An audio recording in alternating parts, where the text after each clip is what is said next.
Good afternoon, team. Case study number 11, Mason Graham, Group 11, BCT 217. All right, a quick overview of our agenda here. All right, and the overview. Highlighted the important things. We all have the same thing. So basically, GC has a 1.5 deficit that he's trying to get. He's kind of worked outside scope, never got an approval or disapproval. No official change order process.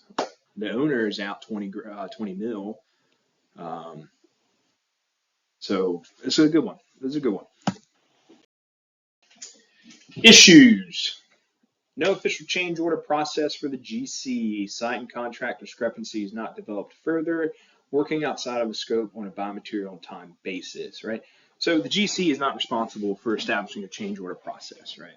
But if you're a GC and you're a seasoned GC and there's no official change order process, it should be a red flag. The site and contract did not add up. A lot of discrepancies before construction even started. Should have been red flag. Hey, we need to change this. We need to get scope change. We need a budget change and possibly a schedule change.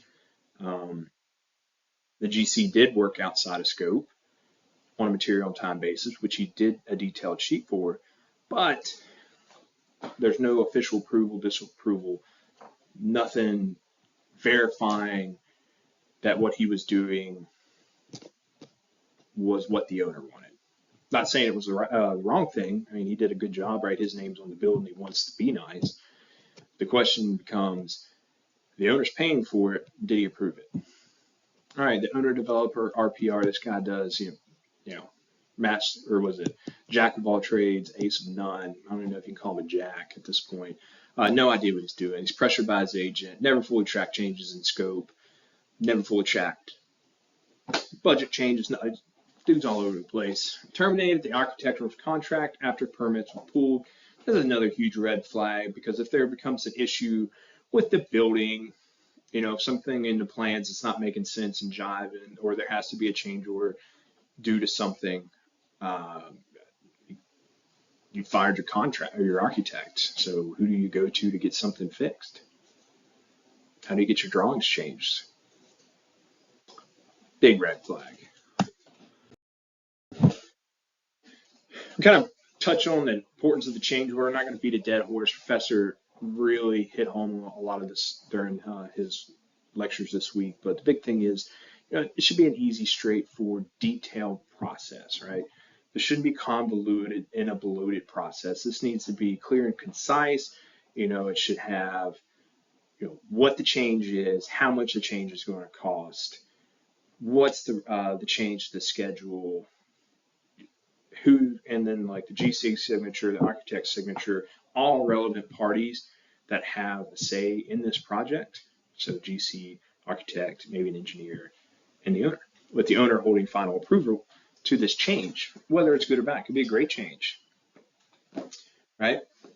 So yeah, I mean, a failure to adhere to this process should have some sort of consequence, right? If, as the owner, you put in the contract a very detailed, very concise change order process, and that it is not followed by the GC or the architect or the engineer or any relevant project, there should be some kind of consequence, because now this, in theory, could have a negative consequence on schedule, on the budget, on the scope of work, right? And then failure to use a detailed process places all parties at risk, right? So there's two parties in this one, but if you maintain your architect and the architect's engineer, right, that protects everyone within, so that everyone knew that this change was happening. Developer's point of view.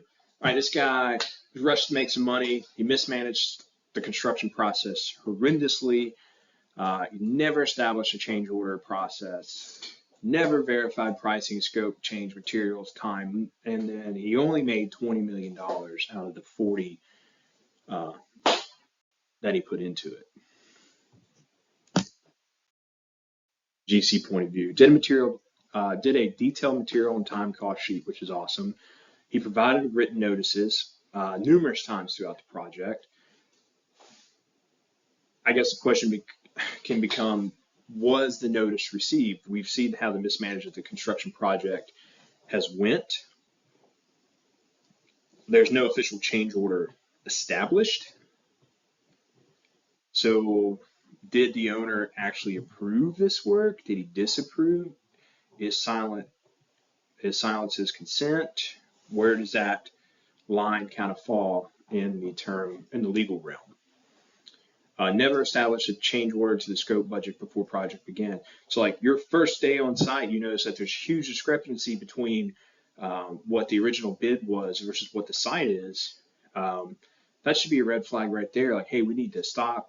We need to reevaluate this process, maybe conduct a change order because now we're going to have changes to the scope, budget, timeline. I don't know. We're just kind of big. And you're currently at $1.5 million, which we're going to talk about that here in liens. Lien issues. So this one took a little dig in, and obviously we don't know the state where this is at. But basically, an overview of lien issues is timeline, state guidelines, verification of the extra costs, and is the new owner protected. So we know that the developer sold this to a new owner who is now selling these, who's now renting these individual rooms out, or little sections out. So the timeline. So there's always a certain amount of time, and this changes between states and districts of law of how long a GC or construction company has to place a lien against a project. So let's assume you, as a GC, catch this in enough time, right, before it's sold, and you place the 1.5 lien against the developer. So now the developer has to act, right? There's two different things. Even if he wants to sell or is in the middle of a settlement, he has a legal obligation to reveal that knowledge to the new owner, right? If the GC did not get it in time and the new owners purchased the property without knowledge of the potential lien and or lien coming, right? This is where it gets a little murky because there are protections for the new owner, right? That could hold the developer responsible if he knew about it and didn't reveal it, or if he knew the extra costs were there and the lien didn't make it in time, right? So what really helps the GC in this situation is the fact, whether he got it in time or not, is that he does have verification and a detailed cost sheet for the material and times billed. And he does have written notification to the developer of this. So the big question, which is very hard to answer, is will it stand up in a court of law? Because was the actual written notification a legally binding document, right? And basically what the GC would need would be some kind of reply, some kind of notification that the developer understood that these changes were taking and understood that these changes would change the overall schedule, cost, and scope and budget of the project. That is where this gets, murky, because if that is the case and he did receive a handshake back from the developer acknowledging the changes, then that in theory would be a very loose change order process, and that could stand up, right? Ultimately, what would probably happen is that the new owner will he bought the building, now he learns about the lien, he's going to immediately go after the developer for the 1.5 because it wasn't revealed during the selling process, but the developer has notifications of changes to the scope, budget, material, time, all that stuff throughout the entire process, and it is provided by the GC. That is probably the most likely course of action during this for most places. And again, this goes back and forth with state guidelines and the rule of liens within that jurisdiction. So yeah, I think it's extremely important, right?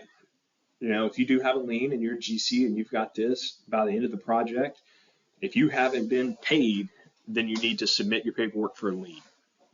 That was something I took away from this.